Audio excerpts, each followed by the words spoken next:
Yeah, this is our American Pride earth clay plasters, which were actually recognized by the National Home Builders Association Green Product of the Year in 2004, I believe.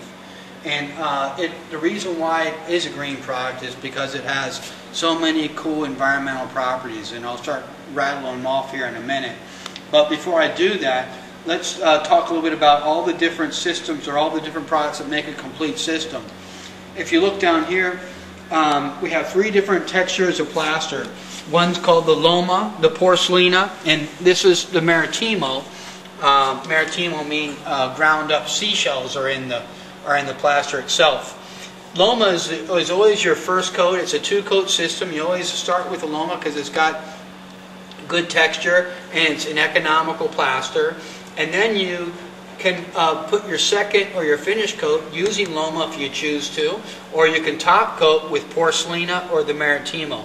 This one, Porcelina, gives you a little more of a Venetian-like look plaster, and this has, again, similar to this, but ground up seashells, and it seems to be somewhat popular along the east and the west coast. Each bag also comes with a pigment pack. There's 43 different natural mineral pigments that are available with this product, and you can add a variety of different colors. And I think these might be the 43 different colors that are available. And again, here's more pigment packs in the back. The pigment prices do change. Some of them require more pigment than others. You can see that this one here has a little bit more than the other. But they're all mineral pigments. They're not carbon-based pigments, so they're not going to fade in ultraviolet rays. And they're really long-lasting. In fact, you'll find these pigments, the materials that the hieroglyphics that we see in the caves are very similar to this same material here, lasting hundreds or what, 20, 30,000 years? Even more. Or more so. So, but the system does, you can apply it on almost any substrate. You can put it on cinder block, you can put it on straw bale walls, you can put it on drywall.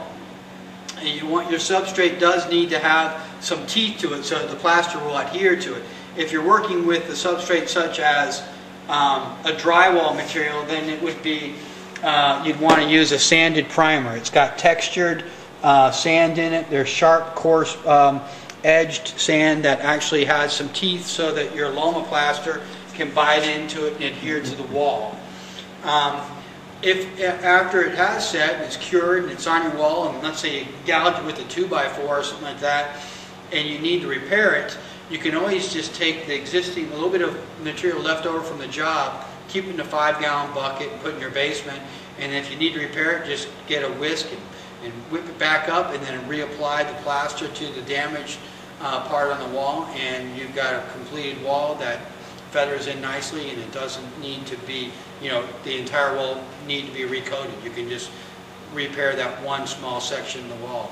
Okay, so let me get this right. This is a natural earth plaster that comes in powdered form in these bags, which we would mix together with water, right? Correct. And then we'd apply it to the wall. How, after it's been coated with sanded primer? How would we apply it? Well, we have, these are what we call our finish trowels. These are Japanese, really fine working tools that artisans are always happy to use.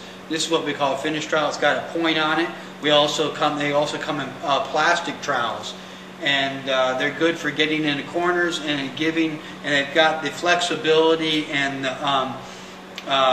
the detail work that artisans love to use this trowel for applying a finish that has a lot of character. We also can provide, or you can buy at a standard hardware store what we call an application trowel, and you may have used that when you were working with it, but it's just a big, more bulky, cumbersome square trowel that gets the product on the wall, and it gets your base coat ready to go, and then many people are actually using the finished trowel on their top coat to give it that artisan touch or that additional texture that they're looking for. Is it difficult to put the product on the wall? It's my understanding that people find it challenging for the first hour or two, and then really adapt to the skill and feel great pleasure in applying it without much difficulty. Yes, and what I would like for them to be able to see is to be able to click right over to that other YouTube video of showing Steve how he put it on the wall, applying just that real thin coat. Yeah, you know, I think that makes. That would be a sense. great demo. When we can do that. Yeah. Yeah. The plaster itself is, like you said, a bag. It's a 50-pound bag, and it comes with sand and clay. It's a very simple material. Sand and clay are the primary ingredients. They're all natural, cost-effective, and are not known to cause cancer or birth defects. Sorry. Do me a favor. I really do need to do what I just said. It does have silica sand in it. Silica sand is, you don't want to tell me. I'm keeping this quiet. I'm not putting that on you. Okay. Don't talk about silica sand. Some of the environmental benefits of this product that would be of interest to any consumer is, again, its breathability.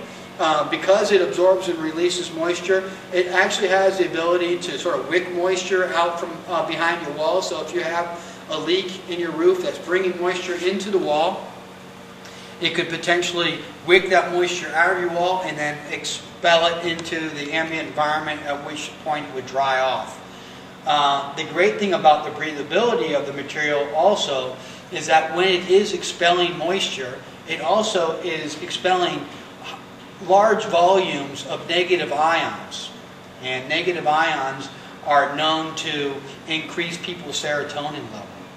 So it actually is a product that can make the occupant a happier person, particularly in a northern Michigan climate that can be pretty dreary and droopy during the winter months. So another great environmental component is the fact that it makes you a happier person.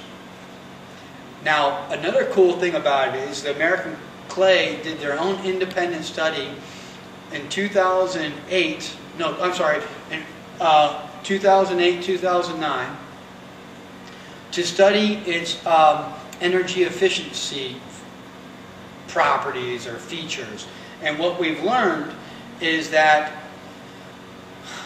they built two homes side by side that were subject to the same environmental conditions. One home painted with paint, the other home plastered with American Clay or Plaster. And it was learned through the experiment that the home that had the plaster did not experience extreme temperature changes that the home with the paint did. So in extreme cold and hot temperature changes, the American Clay wall was a little bit more stable than the home that was painted.